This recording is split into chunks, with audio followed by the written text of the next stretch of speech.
예, 오늘은 신앙과 미신이라는 제목을 가지고 함께 좀 은혜를 나누고자 합니다. 성경을 읽다 보면 좋은 말씀들이 엄청나게 많이 나옵니다.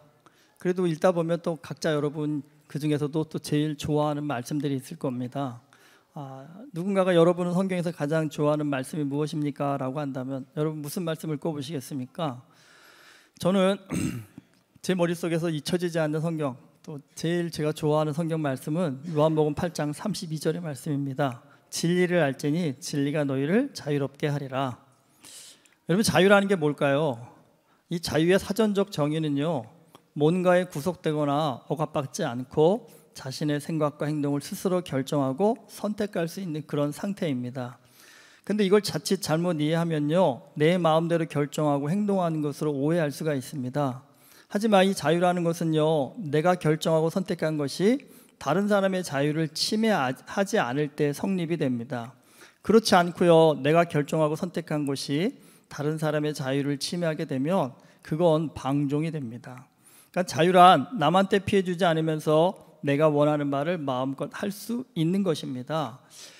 근데 여러분, 여기에 좀 함정이 있습니다. 이 자유라는 것은 남한테 피해 주지 않아야 하는 건데, 이것뿐만 아니라 자유는 남한테로부터도 우리가 피해를 받지 않아야 되는 겁니다. 그런데 생각보다 여러분 이게 쉽지가 않습니다. 그러니까 다른 사람이 나를 강압적으로 대우해서 자유가 침해받기도 하지만, 대부분 우리는 어떤 자유를 침해받냐면 내가 다른 사람과 비교해서요, 스스로에게 스트레스를 주어서 나 스스로 내 자유를 침해받는 경우가 굉장히 많다는 겁니다. 사람은 누구나 다 비교를 하면서 삽니다. 그런데 이 비교의 함정에 빠지는 순간 대부분 우리는 슬퍼지게 됩니다. 저도 사실은 목회를 하고자 하는 꿈이 전혀 없던 사람인데 어느 날 갑자기 목사가 되는 바람에 사실 세상적인 꿈도 욕심도 굉장히 많은 사람이었습니다. 그리고 대학 자체도 제가 신학을 한 게 아니라 일반 대학을 나오다 보니까 친구들도 다 대학 그런 사회생활을 하고 있는 겁니다. 그러니까 목회를 하고 나서 초창기에는 대학 친구들이 연락이 와서 만나자고 하는데 몇 번 만났는데 만나고 싶어지지가 않더라고요. 그때가 30대 초반의 젊은 나이였는데, 여러분 30대 젊은 나이에 만나면 하는 얘기가 뭘까요? 대부분 회사에서 연봉 얼마 받고 있는지, 차는 뭘 타는지, 이번에 뭐 강남 어디에 집 샀다든지 이런 게 자랑거리입니다. 사실 지금도 그렇지만 당시 제 처지는요, 제 친구들과 비교가 불가한 상황이었습니다. 저는 그때 월급 30만 원 받았거든요. 그러니까 친구들 앞에서 얼마 받는지 얘기조차 말할 수가 없더라고요. 걔네 한 달 아마 기름값이나 될까요? 아마 그거 진짜 얘기했으면 친구들이 다 너 거지같이 산다라고 아마 불쌍하게 보지 않았을까요? 지금 생각해보면 차라리 얘기할 걸. 그럼 용돈이라도 좀 주지 않을까? 야, 나 집에 갈 차비 없으니까 택시비라도 줘하라고 좀. 지금은 좀 뻔뻔해질 수 있었는데 그때는 그게 왜 이렇게 자격지심이 드는지 입이 떨어지지 않더라고요. 사실 그렇게 그러면 안 되는 줄 알지만 친구들을 만나고 오면 돌아오는 순간 아직 내가 지금 잘 살고 있는 건가? 이런 의문이 저도 모르게 들었습니다. 그러다 보니까 당연히 친구들 만나는 게 즐겁지가 않고, 또 만나봐야 자꾸 술 먹으니까 저 그 자리에 가기도 뭐하고 그래서 자연스럽게 연락을 하지 않게 되었습니다. 그런데 그러면서 제가 혼자 계속 그냥 골머리를 썩고 힘들었다면 더 힘들어졌겠죠. 근데 그런 순간에 저는 어차피 목회의 길에 들어섰으니 하나님에 대해서 더 많이 배우게 되어지고, 또 믿음이 뭔지를 또 알게 되고, 신앙이 뭔지를 조금씩 깨우쳐 가면서는요, 내가 그렇게 인생에서 중요하게 여겼던 돈이나 명예라는 것이 내 인생의 전부가 아니라는 것을 좀 자연스럽게 알게 되었고, 사실 사람은 보여지는 모습보다 내면의 모습이 더 중요하다는 것을 진심으로 알게 되었습니다. 그러니까 뭐 영적으로 조금 성장을 한 것입니다. 근데 여러분, 영적으로 좀 성장하고 보니까 참 복이 뭐냐면, 세상을 보니까 부러울 것이 없어졌습니다. 우리 부러우면 지는 거다라고 하지 않습니까? 근데 여러분, 진짜 솔직히 말로 제가 그냥 드린 말씀이 아니라 이제는 누구를 만나도 부럽지가 않습니다. 지난번에 한국 갔더니 친구가 제네시스도 제일 비싼 차 타고 왔더라고요. 근데 그게 부럽지가 않더라고요. 그러니까 얘가 이랬습니다. 네 덕분에 그래도 이런 차 한번 타본다 하면서 오히려 고맙다라고 얘기했거든요. 근데 그게 그냥 하는 말의 진심이었습니다. 사실 목사라서 그렇기도 하겠지만, 사실 제가 요즘에 한국에 가면 친구들을 만나면 저한테 인생 상담을 굉장히 많이 합니다. 나름 뭐 세상적으로 좀 성공도 했고 많은 것들을 가진 친구들입니다. 그런데 여러분, 진짜 세상에 어느 누구를 막론하고요, 어떤 사람을 만나서 그 사람의 인생의 진실된 얘기를 들어보면요, 누구 하나 사는 게 힘들지 않은 사람이 없습니다. 정말 생각지도 못한 친구 입에서 저한테 그렇게 물어보더라고요. 야, 하나님 믿으면 진짜 행복해져? 그렇게 물어보더라고요. 그래서 이거 어떻게 설명을 해? 진짜라고 얘기를 해도, 근데 과정이 있잖아요. 이거 아무나 맛볼 수 없는 거다. 과정이 필요하다. 노력이 필요하다라고 설명을 해줬는데, 그래도 여러분, 그 좋은 차 타고 그 비싼 동네 집 살면서도 그런 마음이 든다는 얘기는 뭔가 마음이 허전하다는 얘기 아닐까요? 여러분, 진리라는 것, 그건요, 진짜를 볼 수 있는 능력입니다. 근데 여러분, 진짜를 보게 되면 사람은 비교하지 않습니다. 열심히 살고 그래서 나름 성공도 했는데, 그럼에도 불구하고 자꾸 다른 사람과 비교가 되어진다고 한다면, 여러분, 그건 뭐냐면 가짜를 보고 살고 있다는 겁니다. 그런데 세상에는요, 우리를 현혹시키는 가짜가 얼마나 많은지 모릅니다. 그 가짜에서 헤어나지를 못해서 평생 우리가 교회를 다니는데도, 입으로는 하나님을 믿는다고 하는데도 행복을 맛보지 못하는 그런 안타까운 사람들의 경우가 굉장히 많습니다. 여러분, 신앙은 진짜고 미신은 가짜입니다. 근데 이 신앙과 미신의 차이 의외로 간단합니다. 여러분, 스스로를 한번 돌아보시죠. 친구가 좋은 집을 샀습니다. 그리고 그 집에 초청을 받아갔습니다. 내가 진짜 진심으로 축하하고 축복할 수 있다고 한다면 여러분, 그것이 신앙입니다. 하지만 그걸 보면서 나는 그동안 뭐하고 살았지? 저 녀석은 뭘 해서 이런 집을 샀지? 나는 더 좋은 집을 살 거야? 이렇게 비교하는 마음이 든다 한다면 여러분, 그게 미신입니다. 이 진리는요, 비교 불가입니다. 진리는 하나입니다. 이 하나뿐인 진리를 안다고 한다면 여러분, 그 사람은 결코 비교하지 않습니다. 오히려 그 진리 가운데 자유함과 기쁨을 누리는 일에 집중하게 됩니다. 하지만 죄인된 우리는요, 그런 진리가 주는 자유함을 쉽게 좀 받아들이지는 못합니다. 자신의 욕심과 어리석은 가치를 끝까지 고집을 해서요, 스스로를 불행하게 만든다는 겁니다. 그래서 여러분, 진리를 믿는 사람과 미신을 믿는, 신앙을 믿는 사람과 미신을 믿는 사람의 차이가 뭐냐면, 미신을 믿는 사람은 고집이 셉니다. 죽어도 자기 생각대로 살려고 합니다. 그러나 참된 신앙인은요, 스스로를 돌아보아 돌이킬 줄 압니다. 변화할 줄 안다라는 겁니다. 여러분, 조선시대에 수많은 사람들의 목숨을 앗아간 전염병들이 있는데 그 중에 하나가 콜레라입니다. 오늘날에도 저개발 국가에서는 여전히 수많은 사람들의 목숨을 빼앗아가는 질병이지만 선진국에서는 이게 거의 사라졌습니다. 왜냐하면 이 콜레라는요, 오염된 물을 통해서 전염되는 질병이기 때문에 깨끗한 물을 마시고요, 개인 위생에 철저하면 걸리지 않는 질병이기 때문입니다. 근데 조선시대에는 이런 위생관념이 부족을 했습니다. 그러니까 지금은 뭐 안 그러지만 서울의 그 청계천이 예전에는 정말 똥물이었다라는 거 아십니까? 온갖 오물을 다 개천에 갖다 버렸다라는 겁니다. 박제가라는 조선 후기의 실학자가 이 모습을 이렇게 기록을 했습니다. 도성 안에, 서울 안에요, 분뇨, 똥을 제대로 수거하지 못하고 아무렇게나 배설물을 개천에 버리는 탓에 한양의 냇가 다리의 석축 주변에는 인분이 똥이요, 덕지덕지 붙어서 큰 장마가 아니면 씻기지 않았다. 근처에 우물물이 짠 이유는 전부 이것 때문이다 라고 기록할 정도였습니다. 이게 말로 들어서는 이게 어떤 모습인지 상상이 안 갈 텐데 정말 이게 사진이라도 있으면 너무 보이는데 그 당시 사진이 없었어요. 근데 지금도 못 사는 나라들 가보면 그 도시를 흐르는 개천에는 정말 온갖 오물이 넘쳐납니다. 그러니까 사실 이 오물 하수 처리가 제대로 되지 않아서 온갖 오물을 개천에 버리는 바람에요, 물이 오염이 되는데 또 문제는 뭐냐면 그 물을 가져다 마신다라는 겁니다. 그러니까 콜레라에 감염이 되는 겁니다. 근데 문제는 오늘 우리는 이걸 너무나 잘 알고 있는데 그 당시 사람들은요, 그걸 몰랐다라는 겁니다. 왜 병에 걸리는지를 모르니까 어찌할 바를 몰랐고, 모르니까 온갖 두려움에 사로잡혀 가지고요, 엉뚱한 방법을 찾는다라는 겁니다. 콜레라를 퇴치하는 조선 정부의 대응 방법 뭔지 아십니까? 이따 없이 깜짝깜짝 놀라게 대포하고 총을 쐈답니다. 왜냐하면 콜레라 악귀가 놀래가지고 도망가라고요. 그렇게 깜짝 놀라면 도망갈 거라고요. 정부에서 이렇게 엉뚱한 짓을 했다면 개인적으로는 뭐라 하냐면 악귀를 쫓기 위해서 무당을 불러서 구슬했다고 합니다. 그리고 이 주의 악령 때문에 콜레라에 걸린다는 미신 때문에 고양이 부족을 대문에 걸어놓고요, 콜레라 환자 앞에 가지고 고양이 소리를 냈답니다. 야옹야옹 하면 이 사람이 콜레라로부터 나을 수 있을 거라고요. 우리가 이렇게 다 우리 조상님이 냅니다. 우리 할아버지 할머니들 이러고 살았다는 겁니다. 그런데도 불구하고 콜레라가 멈출 줄 몰랐습니다. 네, 이걸 안타깝게 본 사람들이 누구냐면 선교사들이었습니다.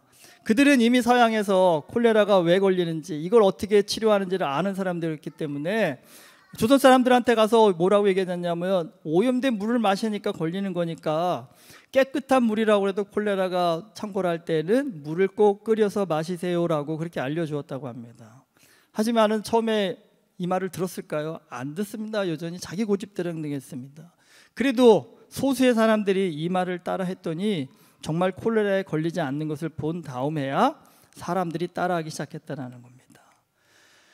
여러분, 신앙과 미신은 둘 다 우리의 두려움의 바탕을 두고 있습니다. 시작합니다. 뭐 신앙이 아무리 좋아도 다 두려워서 하나님을 믿기 시작합니다. 그리고 누구나 살다 보면 두려움의 순간을 마주하게 됩니다. 그런데 그럴 때면 누구나 뭔가라도 의지하고 싶어 합니다. 그런데 여러분, 중요한 것은 이때 우리가 무엇을 의지하냐에 따라서 인생이 엄청나게 달라진다는 겁니다. 하나님 잘 믿는데도 왜 병에 걸립니까? 그런 질문 저도 종종 받거든요. 근데 여러분, 하나님 잘 믿어도 병에 걸립니다. 그리고 잘 믿지 않아도 병에 걸립니다. 잘 믿는 사람도 잘 믿지 않는 사람도 병에 걸리면 사실 누구나 다 두렵고 힘듭니다. 그런데 믿음이 없을수록 사실 이런저런 방법을 찾게 됩니다. 근데 여러분, 저도 이번에 수술 받고 나서 가만히 생각해 보니까 좀 많이 담대해졌더라고요. 이게 아이 때 제일 두려운 게 뭡니까? 우리 엄마 아빠 죽으면 어떡하지? 나 죽으면 어떡하지? 이거 굉장히 두려운 일이지 않습니까? 근데 저도 이제 이 죽음이라는 것이 나랑 아주 멀리에 있다는 생각은 안 듭니다. 언제든 나도 죽을 수 있겠지요. 그런데 여러분, 죽음 생각하시면 무슨 생각부터 들으십니까? 그래서 저는 이제 그게 두려움이 아니라요, 천국의 소망이 조금 더 강해지는 그런 은혜가 있더라고요. 사실 아플수록 미신을 믿는 사람들은 어떻게 하면 이 병이 나아야지 해서 이것저것 방법을 찾겠지만, 믿음의 사람은 여러분 사실 병을 통해서요, 하나님을 더 깊이 묵상하게 됩니다. 아프니까 뭐 먹지도 못하니까 어디 가지도 못하고 하루 종일 집에 있고, 잠만 오니까 누워서 잠자다가 일어나서 하는 생각이 뭘까요?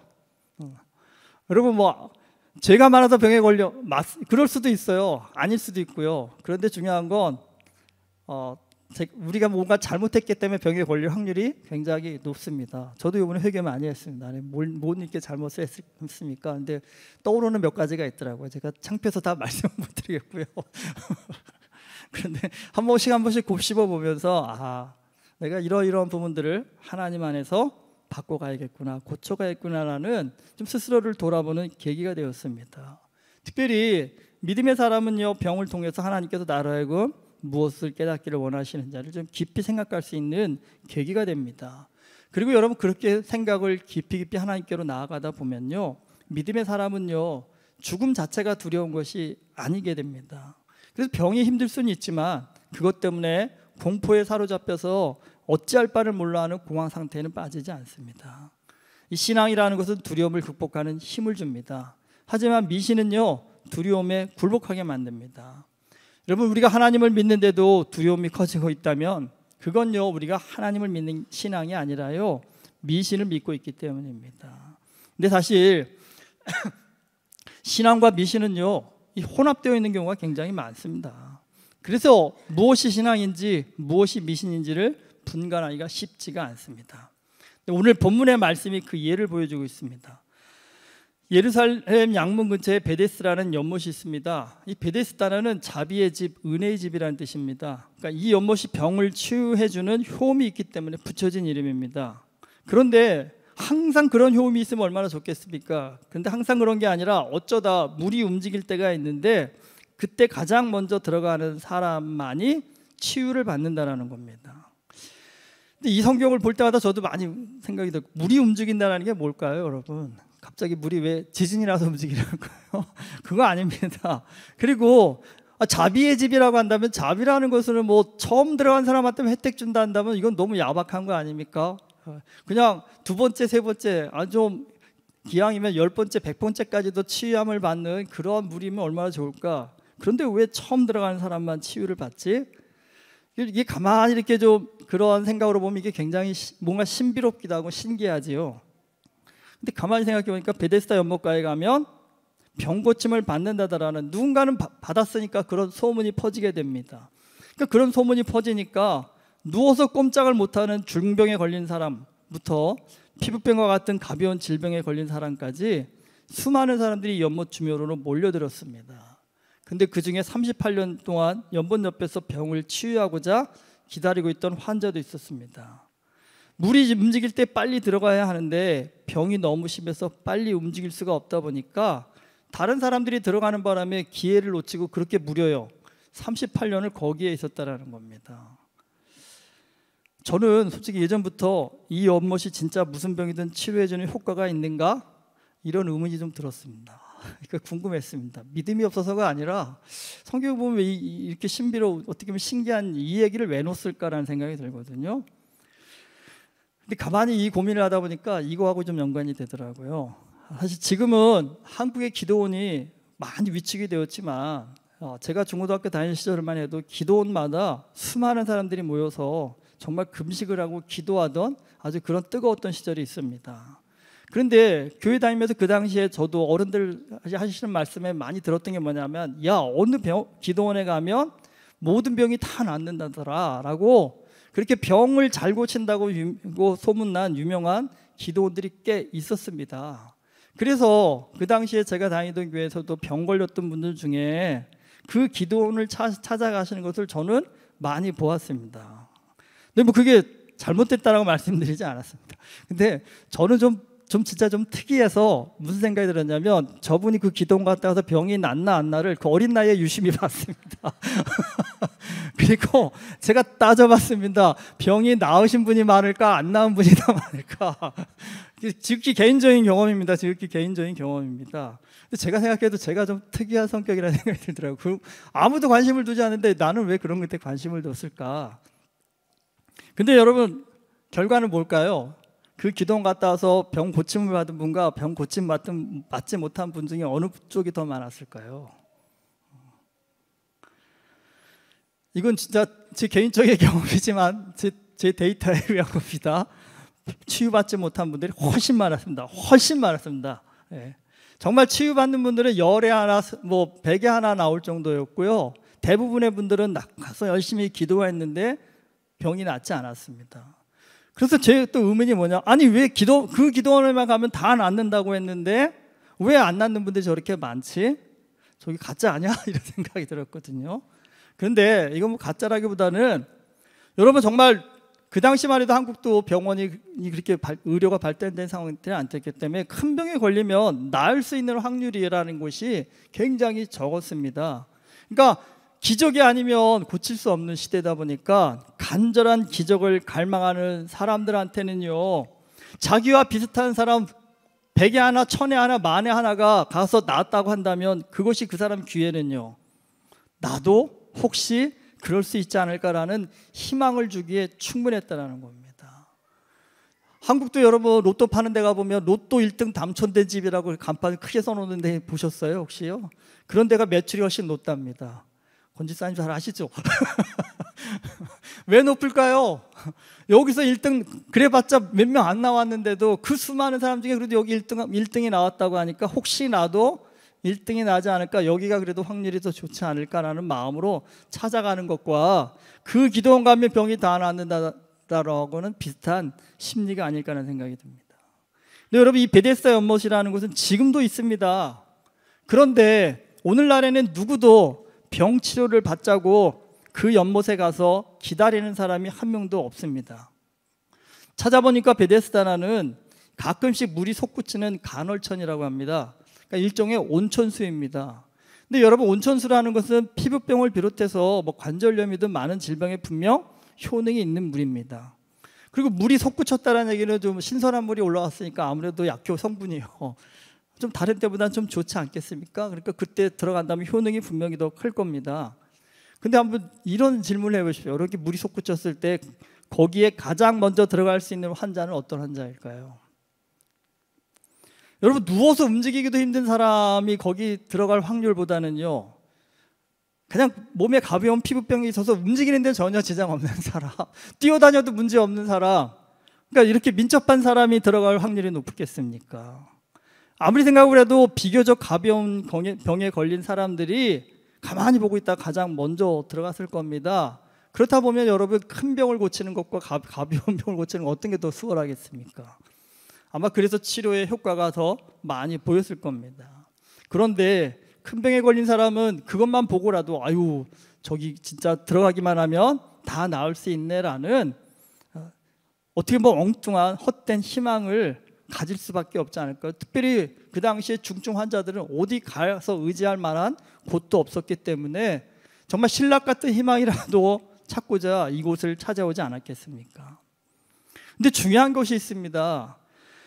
예수님이 이 베데스다 연못에 오십니다. 그런데 예수님의 이 행동을 가만히 살펴보시면 예수님은 이 연못에 아무런 관심을 주시지 않습니다. 솔직한 심정으로 우리가 이런 얘기 듣고 연못에 가시면 우리 여기 있는 분들 대부분 다 뭐부터 보실 거겠어요? 연못 한번 보시면서 그러죠. 아니, 이게 그렇게 신비한 연못이야? 이 물이 특별해? 뭐 한 번이라도 손이라도 넣어보고 싶고 한번 발이라도 담궈보고 싶은 마음이 드는 게 우리 보통 사람의 마음이 아닐까요? 그런데 오늘 말씀해 보면 예수님은 연못에 관해서는요, 한마디도, 아니 연못을 아예 쳐다보았다는 말씀조차 없습니다. 뭐라고 나옵니까? 천사가 내려와 물을 움직이게 한다라고 사람들이 믿고 있는 그런 연못입니다. 여러분, 그렇다고 한다면, 그게 진짜라고 한다면 예수님께서 보시고요, 이 물은요 하나님께서 역사하시는 신령한 물이라고 한마디 정도는 해주시지 않았을까요? 그런데 아무 말도 하지 않으셨습니다. 뭘 의미할까요? 그건 이 물이요, 사람들이 생각하는 처럼 신령한 물이 아니라는 겁니다. 그냥 특정 질병에 효과가 있는 온천 정도라는 겁니다. 그런데 이 물이 신령한 물이 되어버린 순간 사람들은 막연히요, 나도 치유를 받을 수 있지 않을까라는 희망 고문을 하면서 그곳에서 인생을 허비한다는 겁니다. 요즘 젊은 아이들 중에 MBTI 성격 파악하는 게 굉장히 유행이죠. 제가 젊을 때만 해도 혈액형으로 그렇게 막 많이 사람 따졌는데 요즘 MBTI를 많이 따지더라고요. 저도 좀 나이가 들긴 했나 봐요. 보긴 보는데 자꾸 이해가 안 돼요. 몇 번을 더도 외워보려고 노력하는데 안 외워지더라고요. 그런데 물론 한 사람의 성향을 파악하는데 참고하는 수준으로는 저는 괜찮다는 생각이 듭니다. 그런데 이게 뭐 요즘은 그런 얘기 하더라고요. MBTI는 과학입니다라고요. 이게 절대적 기준이 되어가지고 결혼 상대자도 이걸로 좀 파악해서 이걸로 결정하겠다고 할 정도로 여기에 꽂혀 있는 친구들도 많더라고요. 근데 여러분, 진짜 좀 나이가 드신 분들은 어떻습니까? 이게 젊었을 때 성격하고 나이가 들면서 성격도 많이 바뀌시지 않나요? 사람의 성격이라는 것이요, 환경과 개인적 노력에 의해서 사실 얼마든지 바뀔 수도 있습니다. 타고난 성격도 중요하지만요, 자신의 성격을 좀 성숙시키기 위해서 얼마나 노력할 자세와 준비가 되어 있는지가 더 중요하다는 겁니다. MBTI 아무리 좋아도요, 나는 내 성격이 원래니까 난 생긴 대로 살래, 이런 사람하고 결혼하면 피곤한 겁니다. 결혼이라는 게 너 내 성격 알지? 여러분, 이런 배우자랑 살면 평소에 어떠세요? 그 성격 알아서 뭐 어쩌라고 나한테 맞추라는 얘기잖아요. 내가 지랄 맞으니까 네가 양보하고 네가 손해보고 나한테 다 맞추라는 얘기잖아요. 여러분, 그런데 물론 뭐 진짜 사랑한다면 맞춰줄 수 있겠지만 사랑의 유효기간이 얼마나 될까요? 눈이 멀은 것도 잠깐이지 시간이 지날수록 나도 헛딱지나지 어떻게 평생 맞춰줄 수가 있습니까? 상대가 더 내가 배려해야 오고 가는 것이 있어야 그것도 가능한 일 아닐까요? 사실 이런 사람보다는 내 성격의 장단점을 좀 파악해서 장점은 좀 살리면서 단점은 보완하면서도 상대방에게 좀 배려하고 맞출 줄 아는 그런 좀 그런 태도를 가진 발전적인 사람, 누가 더 나을까요? 여러분, 미신은요, 우리를 좀 수동적으로 만듭니다. 미신은 개선시키고 발전시키는 그런 의욕을 주지 않고 그냥 흘러가는 대로 따라가게 만듭니다. 하지만 신앙은요, 우리를 능동적으로 만듭니다. 내가 해야 할 일이 무엇인지 나의 목적이 어디에 있는지를 보고 그것을 향해 나아갈 수 있는 힘을 줍니다. 여러분, 베데스다 연못이라는 미신을 믿을 때 38년 된 병자가 할 수 있는 일은 그냥요 누워만 있는 겁니다. 우리가 신앙생활을 하면서도 그냥 무슨 일이 닥치면 가만히 있을래요라고 한다면 그것도 좀 문제가 있는 겁니다, 여러분. 근데 이 38년 동안 누워만 있던 병자가 예수님을 만나가지고요, 일어나 내 자리를 들고 걸어가라는 말씀을 듣는 순간 어떻게 됩니까? 말씀대로 일어나서 걸어갔다라는 겁니다. 그리고요, 이제까지 자신이 38년 동안 아무 생각 없이 누워만 있던 사람이 예수님을 통해서 무슨 말을 듣습니까? 더 심한 병에 걸리지 않기 위해 죄를 범하지 말라는 말씀을 듣고요, 그 말씀을 듣고 예수님을 더 믿게 되었다는 겁니다. 무슨 차이가 있을까요? 미신을 믿을 때는 38년 동안 누워서 아무 생각 없는 사람이었는데 예수님을 만나는 순간 말씀에 순종하고요, 그 말씀을 통해 자신을 돌아볼 수 있는 영적인 능력이 생겼다는 겁니다. 여러분, 그냥 교회 다니는 것, 저는 개인적으로 그게 미신과 별 차이가 없다는 생각이 듭니다. 저도 오랫동안 그렇게 교회를 다녔기 때문에요. 이렇게 교회 다닐 때 우리한테 제일 괴롭히는 게 뭘까요? 주일 예배 빼먹을 때마다 왠지 좀 등골이 오싹해지지 않으세요? 오늘 주일 예배 빼먹고 어디 갔다 괜히 사고 나는 거 아니야? 또 애들 다치는 거 아니야? 이런 두려움이 마음가운데 좀 있으시나요? 몸이 또 조금만 아파도 어떤 생각이 들까요? 이 귀신이 날 괴롭히나? 우리 집에 뭐 부정이 탔나? 요즘 또 그게 한참 유행이던데, 일본에 큰 재앙이 7월에 대지진이 일어날 거라고 일본 여행 가도 괜찮나요? 실제로 일본 여행 취소하는 사람들이 굉장히 많이 있다고 합니다. 그런 거 들을 때 어떠세요? 혹시 나도 또 거기에 또 문제가 생기는 거 아니야? 이런 두려움이 생기시나요? 여러분, 이런 온갖 근심 걱정에 사로잡혀서 미신을 믿게 되면 그런 두려운 인생을 살게 됩니다. 여러분, 진짜 하나님을 믿는 가장 큰 축복이 아까 말씀드렸지만 죽음도 두렵지 않게 된다는 겁니다. 여러분, 좀 사실은 우리가 하나님을 믿으면서도 좀 아이러니합니다. 예진이가 어릴 때 그랬거든요. 빨리 하나님 만나고 싶다 그랬더니 엄마가 그럼 너 빨리 죽어야 되는데 그건 싫은데요. 뭐 어린아이니까 죽음이 뭔지를 모르니까 그렇게 했겠지요. 근데 여러분, 뭐 인생이라는 게 뭐 오는 순서는 있어도 가는 순서는 없다고 얘기하지 않습니까? 그렇기 때문에 누구나 다 죽음이라는 것에 두려울 수밖에 없습니다. 그러나 진짜 우리가 천국이라는 것에 대한 확실한 소망을 갖고 하나님이 언제든 나를 부르셔도 기쁜 마음으로 가겠습니다라는 믿음의 담대함이 있다고 한다면요, 아니 세상 가운데 뭐 두려울 일이 있으시겠습니까? 여러분, 두려움을 벗어난 순간 어떨까요? 우리는 진짜 자유함을 누립니다. 예수님께서 이 땅에 오셔서 우리한테 주고자 하셨던 복음의 핵심, 그 예수 믿고 부자 되라, 예수 믿고 병 고침 받으라가 아닙니다. 예수 믿고 자유해지라는 겁니다. 세상의 온갖 걱정, 근심, 욕심에 매여 사는 우리가 그런 것으로부터 자유해져서 하나님께서 우리에게 주신 이 참된 복을 이 땅 가운데 아주 충만히 누리면서 이 땅을 떠나는 그날에도 두려움이 아니라 슬픔이 아니라 기쁨으로 하나님 만나러 갈 수 있는 그런 인생을 살아가는 겁니다. 열심히 살면서 떠날 때에도 두렵지 않은 기쁜 마음으로 갈 수 있는 사람, 이 사람이 진짜 행복한 사람 아닐까요? 38년을 미신에 매여 꼼짝 못하던 병자가요, 예수님을 만나서 단번에 치유함을 받고 자유해졌다는 겁니다. 콜레라 걸렸다고 대포 쏘고 고양이 부적 붙이고 무당불로 구슬하는 것처럼 어쩌면 우리도 신앙생활하면서도 자꾸 엉뚱한 걸로 내 인생의 문제를 해결하려고 하는 무지함을 범하지 않나라는 생각을 듭니다.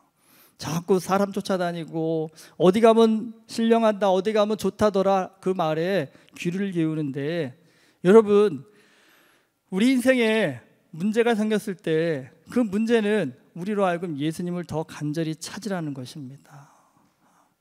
사실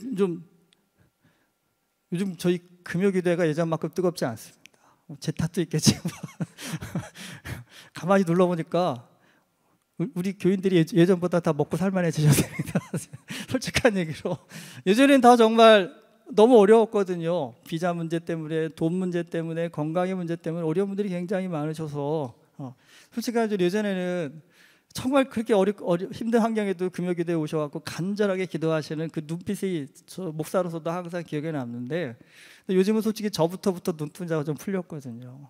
예전만큼 그렇게 간절하지는 않습니다. 저도 먹고 살만해졌거든요. 사실 이제 막 돈 때문에 막 고민하고 그런 상황은 아닌 것 같습니다. 그런데 여러분 진짜 먹고 살만해지니까 진짜 좋아지셨어요? 평안해지셨습니까? 그런 건 아닌 것 같습니다. 우리 안에 풀리지 않는 인생의 문제가 또 있습니다. 우리 안에 해결되지 못한 인생의 두려움이 또 있다는 겁니다. 특별히 우리 자녀들의 삶의 문제에 대해서도 또 우리 부모 세대가 마음을 먹고 기도해야 되는 그런 삶의 형편과 환경들이 있습니다. 여러분, 해결되지 않는 인생의 문제를 가지고 자꾸 세상적인 방법으로 해결하려고 하는 어리석음을 범하지 마시고요. 인생이 어려울수록 힘들수록 두려울수록 예수님을 더 깊이 알아가기 위해서 예수님 앞에 나오시는 일에 힘쓰실 수 있기를 주님의 이름으로 축복합니다. 예수님 만나야 진짜 우리 인생에 능력이 생기고 해결을 받음을 볼 수 있습니다. 예수님을 바로 알면 참 자유한 삶을 살 수 있습니다. 그렇기 때문에 여러분 좀 그냥 교회 다니시는 것이 아니라 예수님을 배우고 알아가는 일에 진짜 좀 더 열심을 내셔야 됩니다. 성경을 좀 더 읽으셔야 되고 또 기도를 좀 더 열심히 하셔서 내가 세상 가치에 물들지 않고 예수 그리스도께서 우리에게 그토록 주시고자 했던 이 땅 가운데 흔들릴 수 없는 그 하나님 아버지 안에서의 참된 자유함을 누릴 수 있는 그 믿음의 삶을 또 알아가고 배워가고 깨우쳐가기 위해서 이 수고함을 좀 포기하지 않으셔야 됩니다. 결국 여러분 이 수고함을 포기하게 될 때 우리는 아무리 벌어도 갈급한 사람이 되고 아무리 높아져도 불안한 그런 인생을 살 수밖에 없습니다. 교회는 다니지만 예수님을 제대로 모르는 사람, 사실 이게 미신을 믿는 사람입니다. 교회를 다니지만 예수를 진짜로 제대로 알게 되는 사람이라면요, 인생에 어떤 문제가 닥쳐도 그 문제 가운데 담겨져 있는 하나님 아버지의 크신 뜻, 크신 사랑, 크신 은혜를 바라보면서 한 단계 더 성숙해지고 성장해지는 믿음의 능력자가 되는 줄 믿습니다. 여러분 그런 믿음의 능력이 성장하시게 되면 세상 그 어떤 것에도 마음 상하지 않고 그 어떤 유혹에도 흔들리지 않고 내게 주신 하나님 아버지의 그 참 자유함과 기쁨과 복을 누리는 믿음의 능력자가 되는 줄 믿습니다. 우리 은혜교회 모든 성도님들이 정말 예수님을 제대로 알아서 예수 그리스도 안에서 참 자유함을 누릴 수 있는 그런 복된 그리스도인 될 수 있기를 주님의 이름으로 축원합니다. 기도하시겠습니다. 참 좋으신 아버지 하나님, 예수 그리스도를 믿는다는 것은 세상이 줄 수 없는 놀라운 축복을 받는 것입니다. 그 예수님을 제대로 알고 제대로 믿기만 한다면 우리는 이 땅 가운데 그 어떤 두려움도 떨쳐내고 하나님 아버지 안에서 참 자유함을 누리는 복된 인생을 살게 되는 줄 믿습니다. 오늘 이 시간 주님 앞에 나와 예배드리는 우리 한 심령이 예수 그리스도를 깊이 제대로 알아서 미신으로 믿는 신앙이 아니라 참된 그리스도를 만나고 그 그리스도 안에서 참 자유함을 누릴 수 있는 복된 신앙인이 될 수 있도록 우리 심령을 주님께서 만져 주시옵소서. 예수 그리스도 이름으로 기도드립니다. 아멘.